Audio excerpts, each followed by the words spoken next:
Welcome to No Apologies. I'm Dana Lash. In the name of public health, America has been transformed over the last 18 months, and it's moved in a decidedly Marxist direction. I mean, we've seen power that has been consolidated by the federal government in absolutely unimaginable ways. One clear example of this shift has been health agencies acting as legislative bodies and making rules that drive policies which come with clear penalties, things like jail time. Case in point, the latest with the extension of the eviction moratorium. Now, at the beginning of the pandemic, you'll remember the CDC enacted a moratorium on evictions for all renters in the United States. And because of this very unique nature of the pandemic, when so much was unknown at that time, that moratorium went forward mostly unchallenged and unquestioned. But now, just back on June 29th, the Supreme Court determined that while the CDC overstepped its authority by enacting the ban on evictions, and you'll remember this is when a lot of people were very upset on the conservative side of things because Brett Kavanaugh had sided with the more progressive members of the court, what they determined was that they were going to allow that eviction moratorium to sunset on July 30th, but that really the CDC and quite frankly, the federal government, the Biden administration, had no legal authority at all whatsoever, no constitutional authority to actually allow housing decisions like this, rental agreements, to be determined by the CDC. And in fact, if there were to be further moratoriums on evictions, the Supreme Court said that, and this was from Brett Kavanaugh, said it would need to come from lawmakers, from legislators, from Congress. So this eviction moratorium, it ended end of July. Everybody knew that it was being phased out. July 31st, actually, correct myself. Everyone, including the Biden administration. Now, here's one other thing with this. Even when originally the CDC had announced this eviction moratorium, Congress had months to do something about this, right? They all knew that it was going to sunset at the end of July. They all knew it, and they had months to do something about it. And even after, at the very end of July, at the very end of June, rather, after the Supreme Court decision, after the whole announcement that it was really unconstitutional, but they were going to let it go through and sunset since there was barely a month left on it, Congress still didn't do anything. And rather than work through the proper channels of this system, Congress just allowed the eviction moratorium to sunset. Why? Because even President Biden recognized that it was unconstitutional to begin with. In fact, here's Biden talking about how the eviction moratorium was completely unconstitutional. Take a look. The courts made it clear that the existing moratorium was not constitutional. It wouldn't stand. And they made that clear back in, I guess, July 15th or July 18th. So he, by the way, he acknowledged this last week, actually acknowledged it after the Supreme Court decision, acknowledged it last week in audio I played on radio, and acknowledged it again yesterday. So they knew it was illegal. See, this is a Marxist land grab. This is the federal government trying to make property owners nothing more than building managers, while footing the bill for a consequence that came with government's forced shutdown of commerce. See, the eviction moratoriums, they're bypassing our lawmakers on purpose. We are not properly representing all of the parties involved in this edict coming out from the CDC. That's what our elected representatives are for, to represent everyone's concerns when it comes to these eviction moratoriums, including landlords' concerns and needs. See, the CDC's Rochelle Walensky, this woman is not elected to represent anyone. This woman is not a legislator. This woman is not a lawmaker. This woman is not anybody accountable to the voters. She's a bureaucrat who is tasked with solely thinking about health and medicine, etc. That's it. And in this case, an infectious virus called the coronavirus. She's not out talking with the many middle-class landlords who count on that rental income to simply maintain their properties and their livings. Because it's not her job. That's our lawmakers' job, to hear all of the various constituents' opinions and needs regarding an eviction moratorium, right? And just some statistics on landlords, because I know everybody has this Marxist stereotypical view of them. This is from CNBC, quote, there are about 8 million individual landlords in the United States, those who typically own between 1 and 10 properties. These landlords own and manage half of the rental properties in the nation and house about 48 million renters. Unlike large real estate companies and REITs that own multiple rental buildings, small so-called mom and pop landlords have neither the cash nor the credit availability to cover their costs when the rents aren't paid, end quote. Yeah, so you see who it hurts. Nowhere in the CDC's moratorium on eviction is there any kind of concern or consideration for these mom and pop landlords. In other words, there's zero concern for the middle class in this illegal edict from a health agency, the CDC, who's not even thinking about all of the sides of the issue. I mean, the CNBC piece goes on to even explain the situation in starker terms, saying that a group called Avail conducted a survey in late March of more than 3,000 small middle-class landlords and over 7,000 tenants who rent from those landlords. And more than half, 54% actually, of those renters said that they had already lost their jobs due to the pandemic. And of those, about a third said that if they couldn't afford to, they would just simply stop paying rent. That's going to leave millions of these middle-class landlords out of luck. Most have mortgages on their properties, right? And while some can apply for the government's forbearance program, that's not covering anywhere close to all of their expenses. So this is why I'm saying that this is a Marxist land grab. You're having the government displace you as an owner and treating you like a building manager. When mom and pop landlords can't evict anyone who aren't paying rent, but they don't get to stop paying utility bills, they don't get any kind of moratorium on maintenance costs, no moratorium on property tax. This is a really fast way to force them out of business. This is pretend to care theater. If Democrats really cared about evictions, they wouldn't set up landlords to default on their mortgage payments or miss property taxes because they're forced to pay for not one, but two households. That is not generosity or caring on the part of the left at all. It's insane to expect someone else to pay your bills and their bills, to cover two households, to just live for free in someone's property. The wealthy, despite never working in the private sector, Nancy Pelosi and Chuck Schumer's of Congress, they're not writing checks for these people's rents. You know, they have multiple houses, right? They're not doing any of that, though they and their fellow Democrats worked the hardest and they were the loudest in preventing these renters from paying their bills by shutting down the economy. Now they're making these property owners cover the cost while, get this, sitting on billions of taxpayer dollars that were allocated to pay for this entire scheme. This is going to make you angry. This is from Washington Post. 12% of the $25 billion allocated as renters aid, and only 12% of that in the past 7 months has actually gone to renters in need. The National Apartment Association, their CEO, Bob Pinninger, had this to say about what's happening to landlords and renters. He says, quote, "The organization has always held the same position. The eviction moratorium is an unfunded government mandate that forces housing providers to deliver a costly service without compensation and saddles renters with insurmountable debt," end quote. Now, to further illustrate what's happening to these middle-class landlords, this is from this CNBC piece. They quote this landlord named Taylor Denchfield, who says, quote, that there's virtually zero assistance for middle-of-the-road landlords. The federal stimulus package and various state legislation contain assistance for individuals and for businesses in the form of grants and loans, but little to no relief for property owners, end quote. There's so many stories of people who've even applied for this like renter's aid and they never received any word back. They've gone months without hearing from anyone.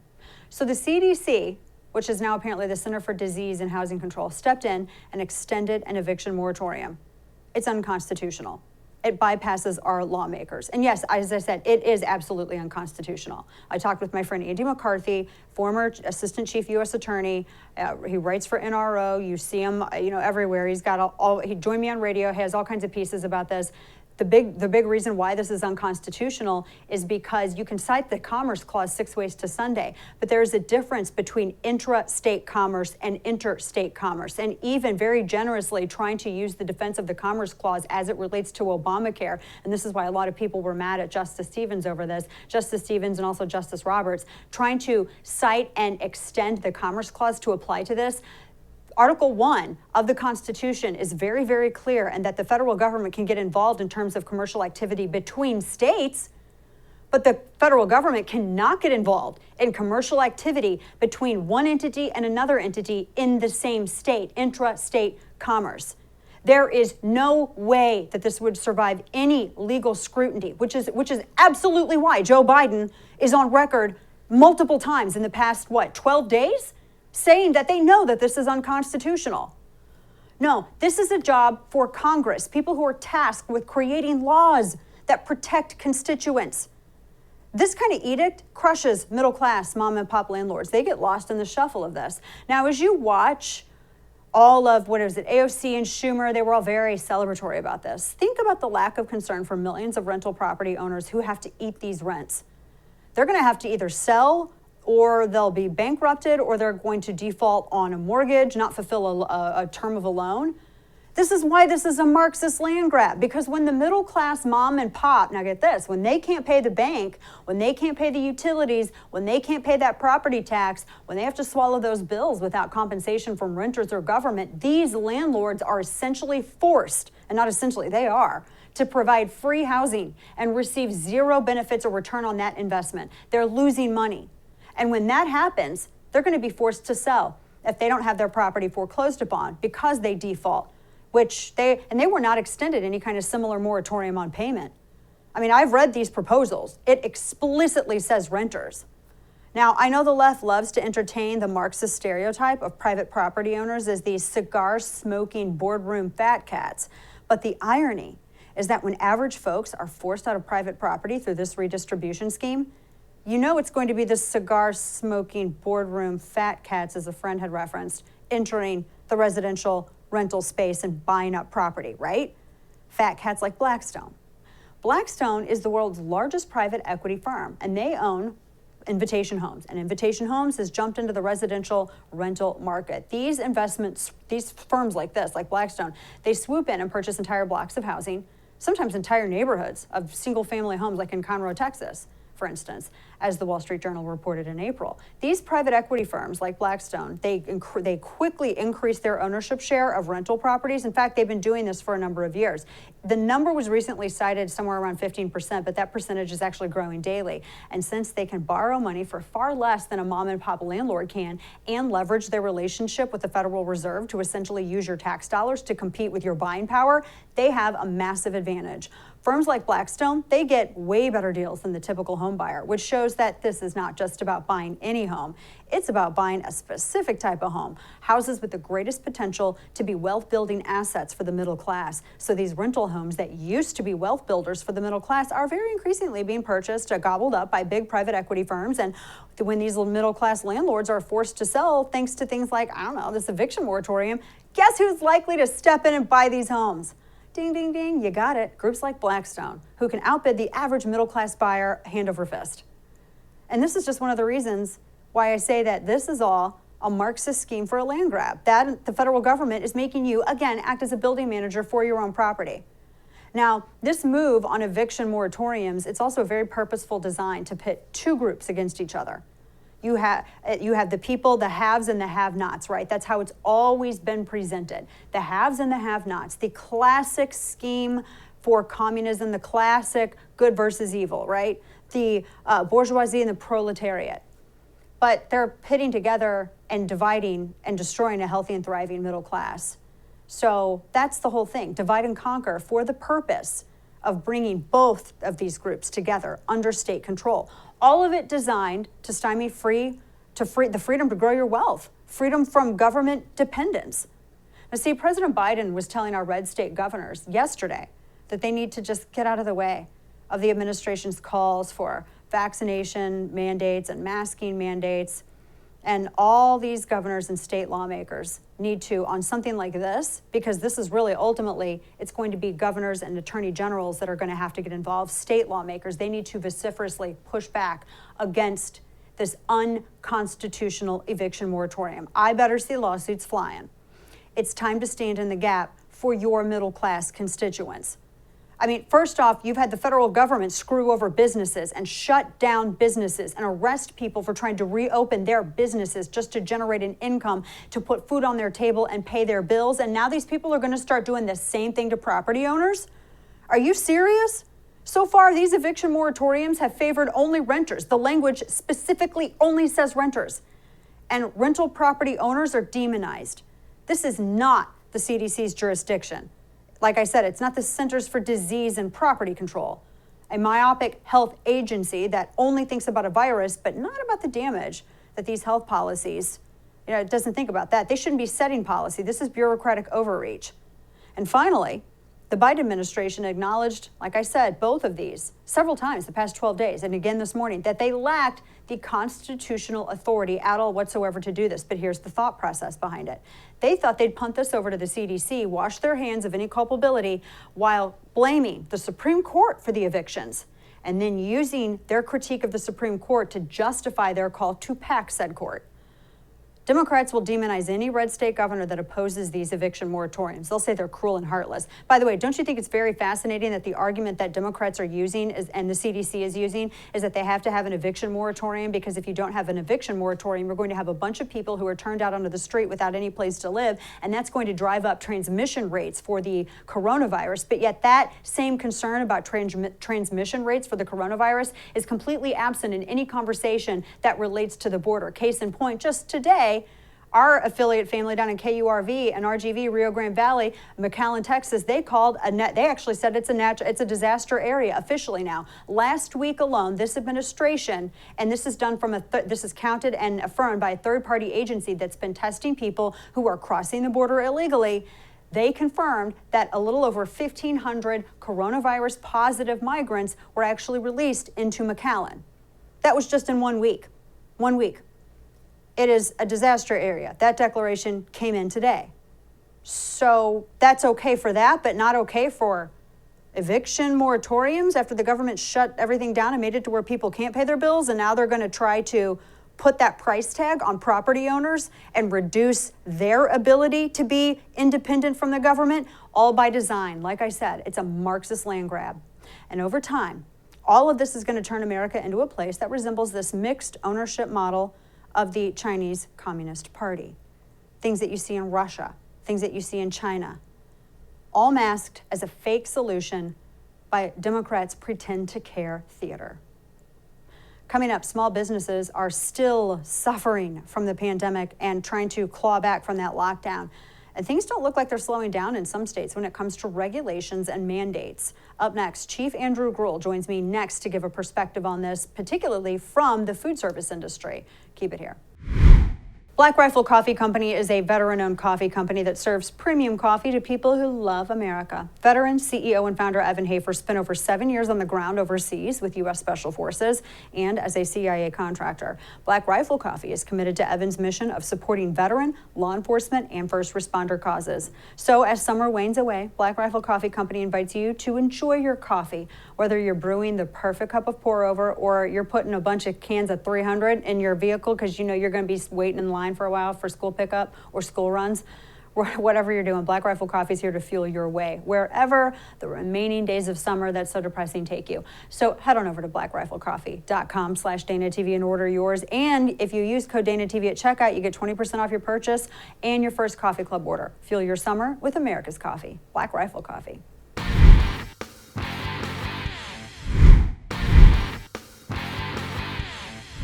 It's time for people to see vaccination as literally necessary to living a good and full and healthy life. The key to NYC Pass will be a first-in-the-nation approach.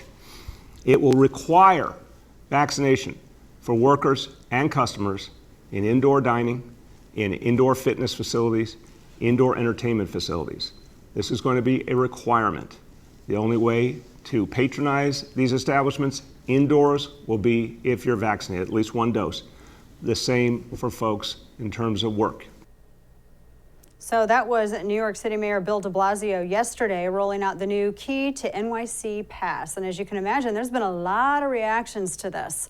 Joining me now to discuss how this new plan could impact restaurants and business owners is Chef Andrew Gruel. He's the owner of Slapfish. He also started the 86 Struggle. It's a fund to help struggling and out-of-work restaurant owners and workers. Chef, good to see you. Thanks so much for joining us. I wanted to get your reaction to this because, you know, when I listen to Bill de Blasio talk, I mean, I'm sure that he has a knowledge base in other areas, but running a restaurant, running some of these service-oriented businesses, that's not an area that I would trust him on. And I just think that if restaurant owners, if they want to ask for tests or vaccinations, that's something that they can independently do. I trust these people to look out for their bottom line more than someone like de Blasio. What is your reaction to this? Couldn't agree with you more, and that's a great point. And when you talk about his understanding of the restaurant industry, have you actually watched him eat French fries and burgers on national television? Yeah. It's pretty embarrassing. But you know, all of that aside, I think that you have hit the nail on the head, because a lot of these restaurants probably don't even have the staff or the capability to be able to enforce this measure. I would be shocked if more than 30% of restaurants in New York City even approve of this. Now, of course, they might not speak out about it, because we've created a society now where if you speak out against these unilateral broad measures, then you're castigated as a conspiracy theorist. But just think about it. You're facing the biggest worker shortage ever.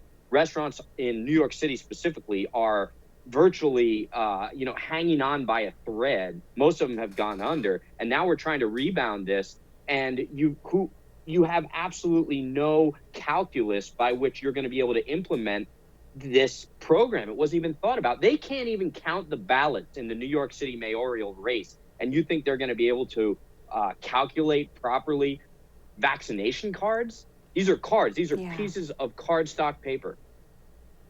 Yeah, and I would think that's, I mean, I know that there's probably a law against duplicating that, but I would think that also it kind of relies on the honor system. You're just trusting that what someone is showing you is legit, or you're trusting that if you're stopping them at the door before they sit down, that they're being honest with you, which then brings up a question. That's not what people are working in these industries to do. It just seems like they're being put in a bouncer type of position that's so uncomfortable, and with everybody being so crabby, which I get, kind of dangerous too. It is very dangerous. And I've said this from the beginning. It's those young entry-level restaurant workers who are getting hurt, and they're being punished in all of this, because most of these large multi-unit restaurant owners, they're not going to be the ones at the door. You think Danny Meyer is going to be sitting there bouncing patrons at the doors of his restaurant? No, it's probably going to be some 19, 20, 21-year-old kid who's got to sit there and argue with people about either their vaccine card or why they can't come in because of their vaccine card. This is really difficult. Now, of course, Danny Meyer's made the decision as an independent business owner, and I respect that, right? He can make that call. But for it to be a mandate when some people are just struggling to survive, I think that really puts people in a difficult position. But furthermore, let's look at the numbers, right? Who is this going to affect? What's the demographic of people who are the most unvaccinated in New York City? I mean, African Americans have a 30% rate of vaccination right now. So what are you going to be saying? Is that you're going to be discriminatory against the people who have traditionally been, repressed according to the data that we've been hearing about for the past year? Let's talk about the fact that there are people who can't even get the shot because of medical conditions, so they can never go out to eat. They can't do any of this. And then lastly, this has not been successful in places like France, Israel. Already, they implemented the green card, vaccination card, immunity card early on in January, and now they're about to go into a new lockdown because of the fact it didn't really work, right? I just think that people aren't thinking through this, and there's a lot of virtue signaling going on. I agree with you. And Chef, I think you bring up a really good point too about it's the Black American community, the Hispanic American community that are really, and it's understandable, particularly when you look at Black Americans. I mean, it wasn't maybe what great-grandparents, the Tuskegee experiments. I don't think the government's done a very good job of explaining that yet, much less even talk to us about why the data keeps changing and the goalposts keep moving with this. So there's a lot of justifiable and understandable concern that people have, which then gets into, that's such a personal thing for people. It just seems wildly out of place for politicians to be doing this. And I know that a lot of restaurants have closed, and you just mentioned that they're really, a lot of people are really hurting, with as it relates to staff. We're seeing inflation, cost of goods is rising, cost of ingredients is rising. In California, now they're dealing with the whole thing with pork, and oh my gosh, that's a whole other ballpark, dealing with bacon and pork, and oh my gosh. Yeah. So what is this? I would imagine that this affects restaurants in so many ways. How many do you think are actually going to go and are going to comply with this? I know some have already said they have no problem with it. If their bottom line can bear it, that's fine. But do you really think that something like this is going to really be followed? Yeah, I think it will. I think it will be followed by maybe half of the existing restaurants, and I think the other half are just going to throw this by the wayside, which proves the point that it is an exercise in virtue, and it's not going to solve the issue of vaccine hesitancy. Look, everything I'm saying right now is by no means a referendum on the vaccines, okay? all of vaccine opinion aside, this is about what is the measure and the means by which, if the goal is to get more people vaccinated, do you think that forcing them into doing it is going to help? No, it's not. It's going to alienate the people who had questions. And those people who try and ask the questions are, once again, only getting banned from every single social platform. So now you're going to have everybody who's not vaccinated going and hanging out with each other, which theoretically, by virtue of their science, is only going to exacerbate the spread. So if you look at this, typical government, right? Unintended consequences always have the opposite the reaction is not what the intended action was supposed to fix or solve. And I guarantee you that's going to be what happens here. We're talking with Chef Andrew Gruel. And Chef, I noticed I was looking at just some of the stuff with LA, because some restaurants have said, yes, we have no problems with doing this, requiring, vaccine cards, et cetera. But others, when I was looking at this, apparently with Staples Center, they kind of go along with the honor system. So you don't, if you're going into Staples Center, you're going to go, watch whatever, going to go, a game, a show, whatever. It's just, you just trust people walking in that they've had it. That's a little bit, seems a little inconsistent if you're talking, like with a big gathering like that, compared to going to a restaurant. One's the honor system, one you got to show papers. Yeah, and I think look at what happened at Lollapalooza this weekend. So you had what looked like millions of people on top of each other. I mean, it was unbelievable, some of these photos.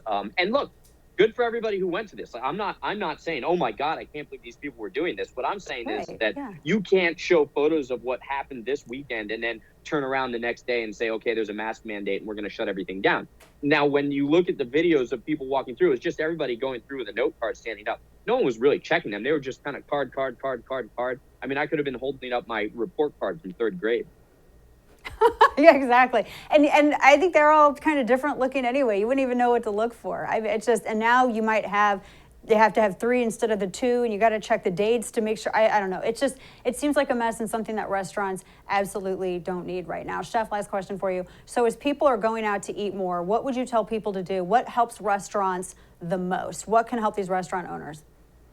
Patience. Patience is key right now. And I think that just in general, I mean, my closing message would be that we've all just got to, kind of maybe tone it down a little bit. Love thy neighbor. Right now, the rhetoric, the vitriol is just it's so amplified. And it's because of leadership, right? They're dividing us and they're trying to divide us. So just remember, everybody's a person, whether you agree with them or disagree with them. And it comes to restaurants especially. Be kind on both sides, right? Be kind from both the restaurant perspective and from the consumer perspective. And let's all just kind of push through this together. Amen to that. Chef Andrew Gruel, 86 Struggles, the website. Thanks so much for what you've been doing for restaurant owners. I know when I go, I'm like, normally I would, I would be healthy and I wouldn't order dessert or anything like that. But now I'm like, I'm going to order dessert. Maybe I'll order an extra one. And I'm justifying it because I'm helping restaurateurs, and I'm going to keep going with that excuse. Chef, it's good to talk with you. Thanks so much. You as well. Thank you. All right, folks, coming up, Florida, they've been under fire by New York and by D.C., by the Biden administration for their coronavirus response. And by the way, Governor Ron DeSantis's remarks today have been pretty much perfect. We're going to talk coming up to Congressman Byron Donalds about all of this, the accusations around Florida's response, and what is actually happening with Florida. We'll discuss. Keep it here.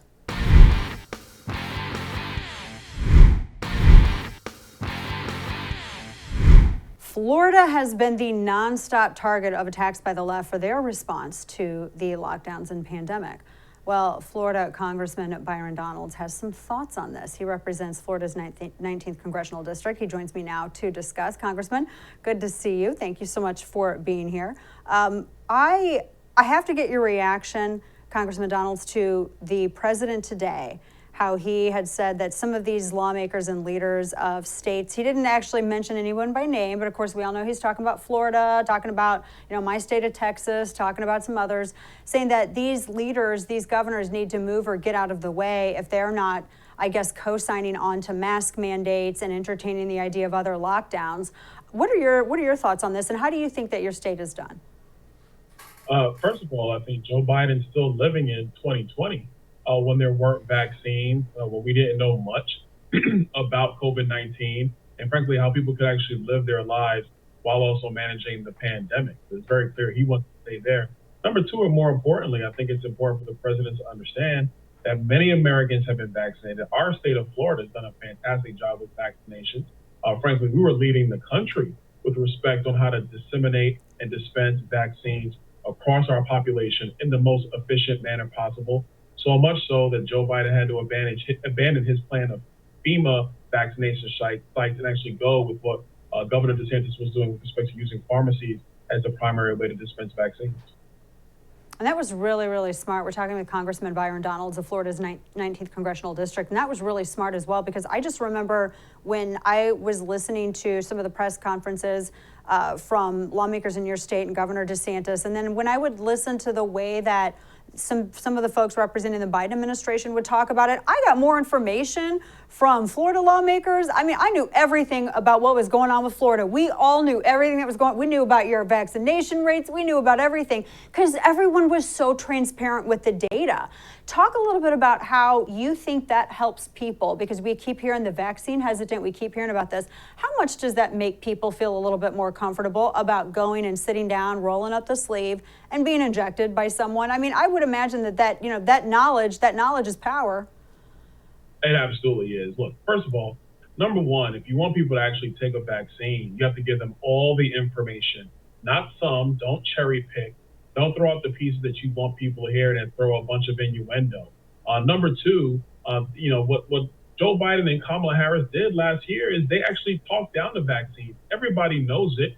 The mainstream media, they choose to ignore it today, but they talk them down so much. So what you actually have is you have minority communities. Black and Hispanic communities are the communities where vaccine hesitancy primarily exists. But number three, and more importantly, if you want people to get vaccinated, the key thing you need to do is put out the information right now about what hospitalization rates are and death rates are with people who are vaccinated versus people who are not vaccinated. And the other key important information is this. Talk about people who've had COVID-19 already, but who have not gotten vaccinated and what that information is. The White House is living in this world where you either got the shot or you didn't, and they ignore the reality that there are millions of Americans who contracted COVID-19 during the first wave, if you will, with the Alpha variant, and they actually got through it fine, and they've now lived with antibodies or some T-cell memory or the like. Talk about that group of people too. That's the information that needs to be disseminated by this White House. Yeah, that's incredibly important as well, talking with Congressman Byron Donalds on this, and super important. And I really wish we would have gotten that from the administration, because people, they act like those who have questions or who are concerned about vaccinations with kids or anybody else, that we're doing it to be petty or political. And it's not. I mean, it's coming from a place of genuine health concern. Now, to that point with kids, Governor DeSantis, there was a video, a remark that he had made. It went another viral video. He's had several of them in the past. Every Florida lawmaker at some point, and I'm sure you're like right there, every point in one of these Florida lawmakers' lives, y'all say something and it goes viral. It makes really great sense, and we're like, gee, why can't we have those people represent us in our state? But there was a discussion about masks for kids. And obviously, Governor DeSantis is not going to have a Florida mandate for masks on kids in schools. Jen Psaki was addressing it at one of the press conference yesterday, also made mention of it today, just thought it was kind of irresponsible, was the intimation.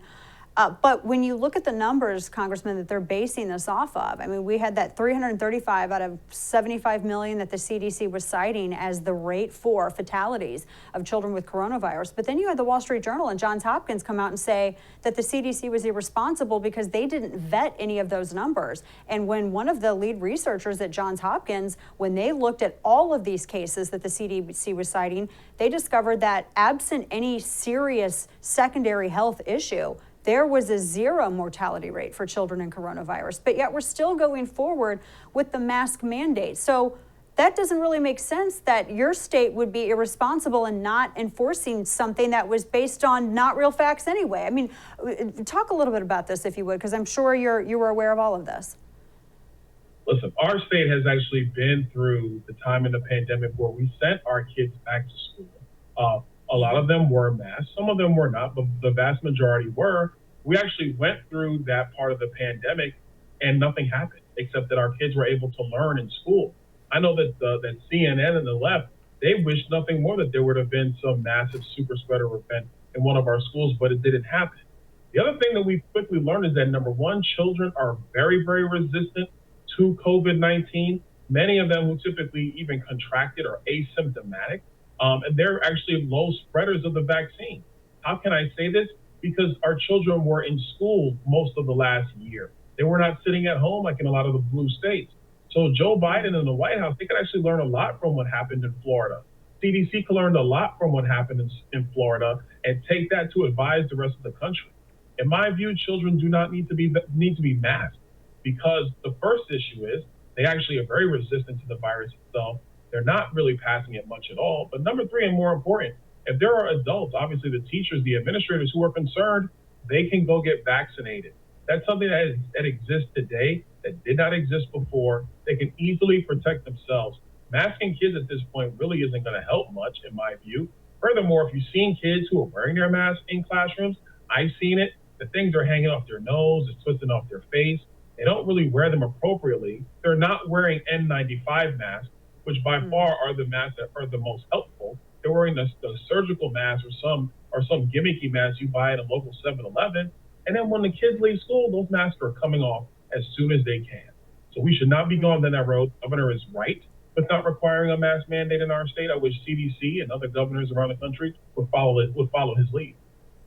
Yeah, Congressman, last question for you. You mentioned the CDC, and of course the CDC getting a lot of criticism now on Rochelle Walensky, the director, getting involved and doing this 60-day extension of the eviction moratorium. And a lot of people, myself included, are wondering, why is the CDC making policy and doing what legislators like you and others actually, that's your responsibility. And furthermore, Joe Biden admitted that this was unconstitutional because it's a difference between intra and interstate commerce. And I didn't realize that the CDC had granted itself the authority, Congressman, to be able to determine rental agreements in individual states. Your reaction to that? Let me just be clear. This is outrageous. The CDC has no prerogative and no authority to issue this. Nancy Pelosi tried to get a vote on the House floor in the eviction moratorium. She couldn't bring the bill because she didn't have the votes, because there were Democrat members of Congress who didn't agree with extending the eviction moratorium for two very important reasons. Number one, we've been paying Americans extended unemployment benefits. And number two, just last month started the direct cash payments for the child tax credit. So it's not that people haven't had access to dollars to be able to pay their rent. So for CDC to step in and do what congressional Democrats couldn't accomplish is a complete violation of our Constitution and a violation of separation of powers. This order is unconstitutional, first, second, and third. There's no way around it. CDC, like most of the left, is taking authority in a pandemic or in an emergency situation just because they believe they can and it won't be challenged. But this is flat out wrong. They don't have the authority to do it. And unfortunately, this is a lot of the slippery slope that so many conservatives have argued about for a decade or more now, dealing with the federal government and people on the political left. And we're seeing it happen right here under COVID-19. And what the CDC did is evidence of that. Yeah, completely. Boy, this is going to be very interesting to watch this get challenged in these fights that come out from this. Oh my. Congressman Byron Donalds, thank you so much for joining us. Appreciate your reasoned approach to all of this, and we're glad that you're in D.C., although we know you probably would like to be in Florida more. Good to talk with you. Anytime. Thanks for having me on. Of course. Take care. All right, folks, just when you thought the world couldn't get more depressing, a light appears by the name of Tamira Mensah Stock. This story is amazing, and this is one of my favorite videos of all time. We're going to talk about how this woman, who set a record, by the way, first black woman from America, but to a woman to win gold in wrestling for America, and she could not contain her excitement. And I think she got the rest of the country pretty excited too. We'll talk about it. Keep it here.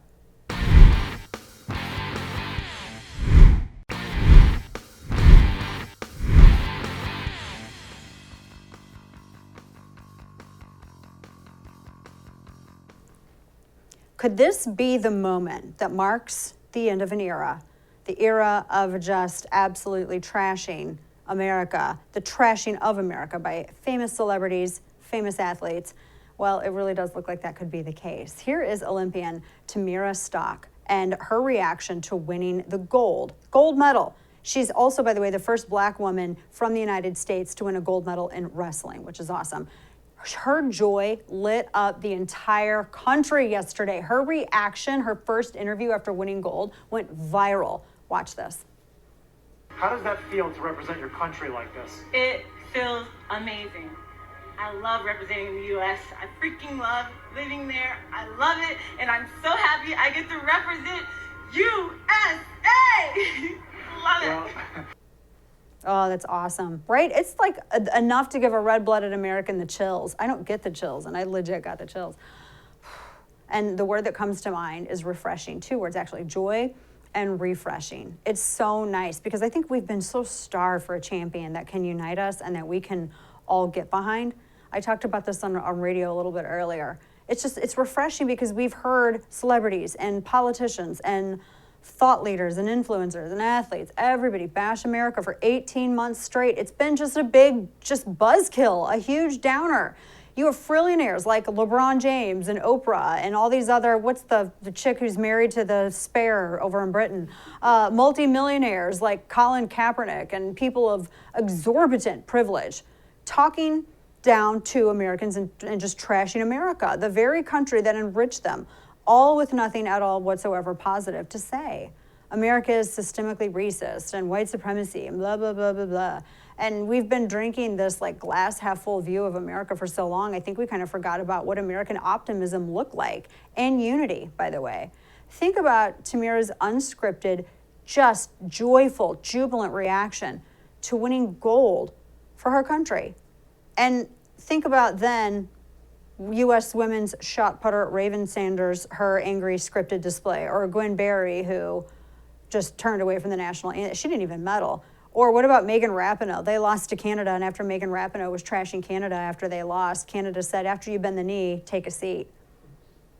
Yeah, there's like 2 different types of visions being offered to America, right? And I love that Tamira, I love in her, I mean, the way that she like wrapped the flag around her. I mean, I love that. I mean, that's she's like our champion. She is literally representing all of us. And that's what's awesome about America, because America comes together, united, not around race, not around religion, not around sex, not around anything other than the simple principle of liberty. And that is what makes the United States so much different than every other country. And this glass half full vision, right? The optimism that she expressed.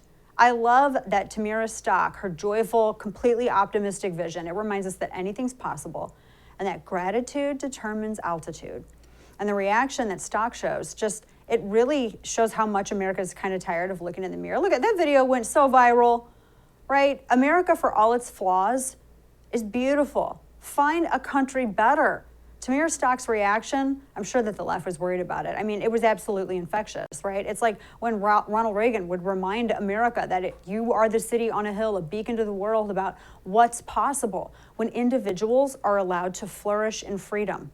Now, viewership of the Olympics has been way down, although I'm going to make a point to watch anything that Tamira Stock does for the rest of her ever-loving life. And why wouldn't it be, though, that their ratings are down for the Olympics? Can you imagine if you had tons of moments like Tamira Stock's? Most of the time, I don't think this Olympics, Americans didn't really know a lot of the athletes until they stood on the podium and got gold. You know why? Because the people that were getting media attention were the ones that were trashing America, not the ones that were like speaking uplifting and being positive and optimistic and uniting. People were rooting. We want to root for people. Oh my gosh, that's the story of America, the underdog, right? Olympic dominance, it was sort of looked at as like another proof of an exceptional system. America is tired of being America first. No. America has prioritized everyone, has prioritized America first, citizens first. And really through that has helped everybody, has helped prioritize the needs of every country. Because we take care of us, and when we take care of us, we can take care of other people. So I hope that this whole era of trashing the country has ended. And I love Tamira Stock. This is exactly what I envision when I think of an Olympic champion. This is exactly what everybody envisions when they think of an Olympic champion. I'm so glad that she won gold, and I'm glad that for once, the whole country, at a time when America needed it the most, at this time, I'm so glad that we got a vision of a champion that is proud and wants to represent all of us and wants to unite. We needed that. So that does it for us tonight. Thanks for tuning in. Good night, and don't bend the knee.